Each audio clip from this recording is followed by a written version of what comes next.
I met a guy on Hinge, and at first, everything felt so effortless between us. From the moment we started talking, I felt an instant connection. Our conversations flowed naturally, and we were always in touch. Texts, calls, even late-night voice messages. It felt like we were on the same wavelength, like we were building something real. We talked for months, and in that time, it felt like he became the center of my world. I was fully invested, and it seemed like everything was going in the right direction. But as the weeks went on, I began to notice things that started to bother me. He had a tendency to follow and engage with an excessive number of women on social media. At first, I brushed it off, thinking it wasn't a big deal. But it kept happening, and soon it became hard to ignore.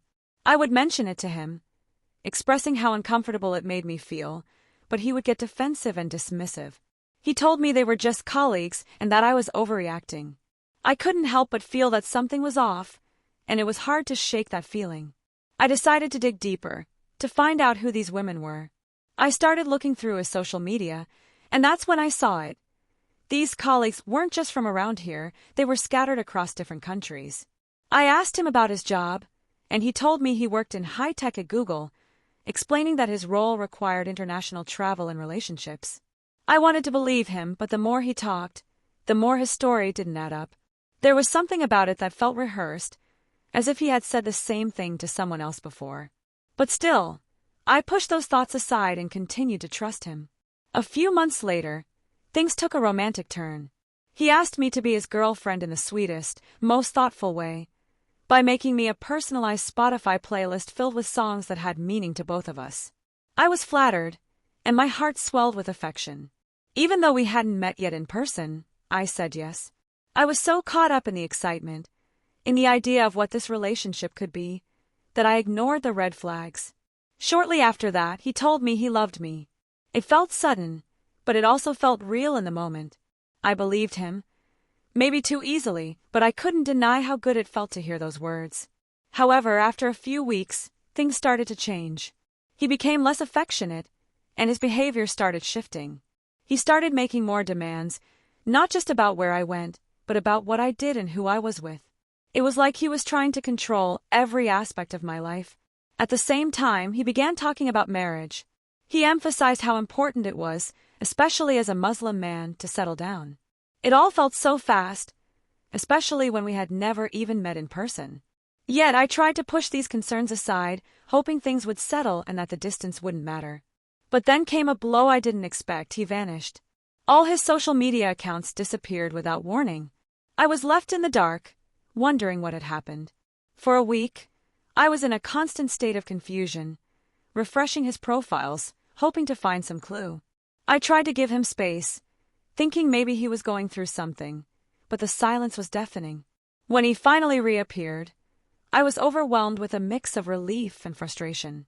I confronted him, asking where he had been and why he disappeared. But instead of offering an apology, he accused me of talking to other men early in our relationship. I knew this wasn't true, but he was adamant, and I spent hours trying to convince him that I hadn't been talking to anyone else. It felt like I was always trying to prove myself to him, but no matter what I said, he never fully believed me. Eventually, things seemed to settle, but I couldn't shake the feeling that this wasn't over. Over time, he became even more distant. When I asked him why he was so unavailable, he told me he was busy with work and that I was asking for too much. All I wanted was some reassurance, a little affection, a little attention, but every time I brought it up, it turned into a fight. I found myself walking on eggshells, trying not to upset him, but nothing I did seemed to make a difference. I began to question if I was being too needy, too demanding, but deep down I knew I wasn't. I just wanted to feel seen and valued. For a brief moment, I thought things were getting better. He unfollowed some of the women I had mentioned, and even removed his Snapchat link from his TikTok bio, something I had requested. I took this as a sign that he was finally listening to me, finally making an effort.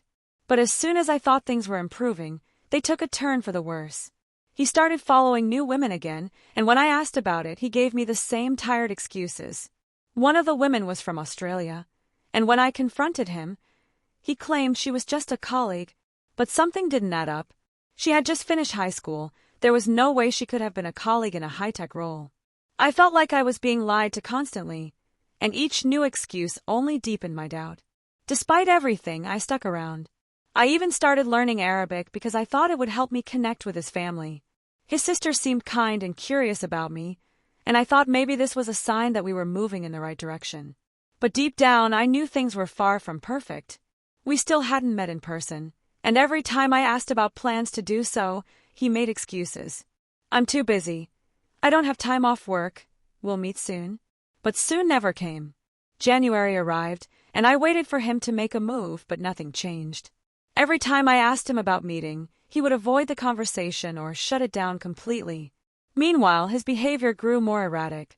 He kept following new women, and when I confronted him, he would turn the conversation into an argument, accusing me of being too much and needing space. I felt like I was suffocating, but he made me feel like I was the problem. At that point, I had had enough. Using a separate account, I began digging into his social media activity. That's when I found something that shook me to my core. He had a completely different TikTok profile with a different name, a different location, and an entirely different set of social media accounts. He was following a whole new group of women. Worst of all, I discovered that he had another girlfriend. Even though we were technically on a break, I couldn't stay quiet. I called him repeatedly, desperate for answers, but he ignored me. I sent him voice messages, telling him everything I had discovered, hoping he would come clean. Instead, he listened to the messages and blocked me on every platform. That's when I realized the full extent of the lies. The man I thought I knew wasn't who he claimed to be. He didn't work at Google, he worked at Lidl.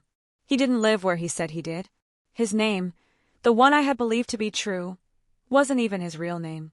I had been living in a lie for 8 months, investing my time and emotions into someone who had been deceiving me from the very beginning.